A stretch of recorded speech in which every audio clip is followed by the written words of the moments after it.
A lone figure sat hunched over a worn desk. The only sound was the rhythmic ticking of an old grandfather clock.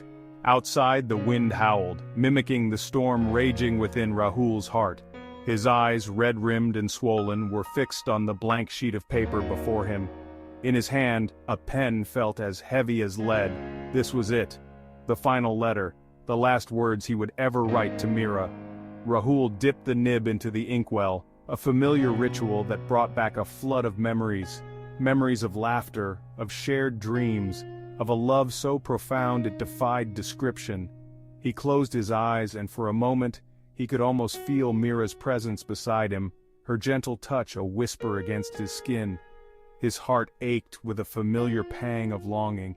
He had lost her too soon, too suddenly, and yet how could he ever truly lose the woman who had become his everything? Meera was woven into the fabric of his soul, her absence a gaping hole that threatened to swallow him whole. Taking a deep breath, Rahul began to write. Each word was a painful expulsion of grief, each sentence a testament to a love that even death couldn't extinguish. "My dearest Meera," he wrote, the words flowing onto the paper like tears. As he wrote, memories flickered to life, vivid and agonizingly real. He saw her again as he had that first day, her laughter echoing through the crowded bookstore. She had been searching for a book, her brow furrowed in concentration. Their eyes met across the stacks, hers filled with a spark of mischief that had made his heart skip a beat. He had gathered his courage, approaching her with a nervous stammer. She had laughed, a sound like wind chimes, and in that instant he knew he was irrevocably lost. Their love had been a whirlwind of shared passions and quiet moments of intimacy. Lazy Sunday mornings spent reading the newspaper, their fingers intertwined. Rainy afternoons lost in conversation, their laughter echoing through the cozy confines of their home. He wrote of their travels, of adventures big and small, of the way their souls had danced in perfect harmony. But beneath the surface of happy memories, a current of unease stirred within him. The memories were bittersweet, tinged with the knowledge that they were just that, memories. The joy they evoked was a cruel reminder of all that he had lost, of the future they would never have. Rahul paused, his hand hovering over the paper.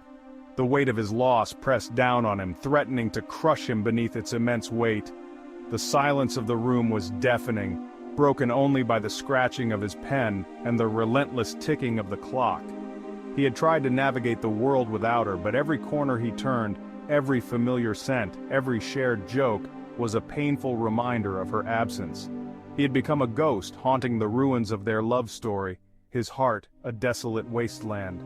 The memory of their last moments together surfaced, unbidden and unwelcome.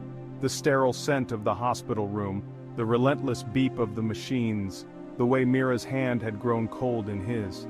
He had raged against the injustice of it all, had begged, pleaded, bargained with any higher power that might be listening. But fate, it seemed, had been deaf to his pleas.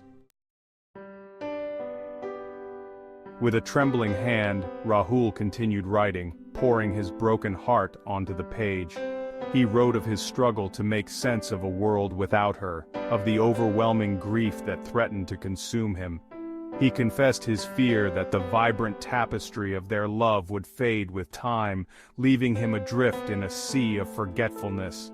"I promise to remember," he vowed, the words a lifeline in the storm of his grief.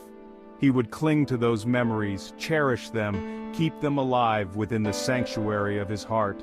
He would find a way to carry her with him, to make her a part of every sunrise, every shared laugh, every tear shed, and every dream chased. He wrote until his hand cramped and the ink smudged beneath his tears. He wrote until the grandfather clock chimed midnight, a solemn reminder of the passage of time.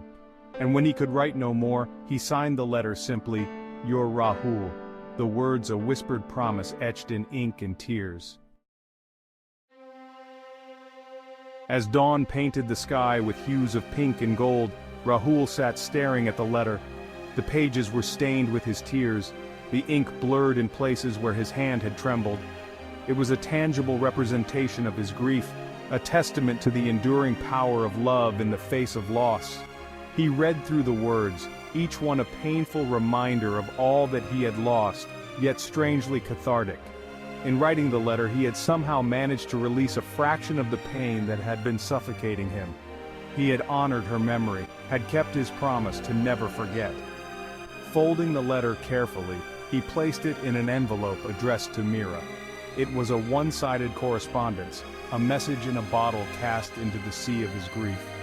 He knew it would never reach her, not in the physical sense, but somehow the act of writing it had brought him a measure of peace.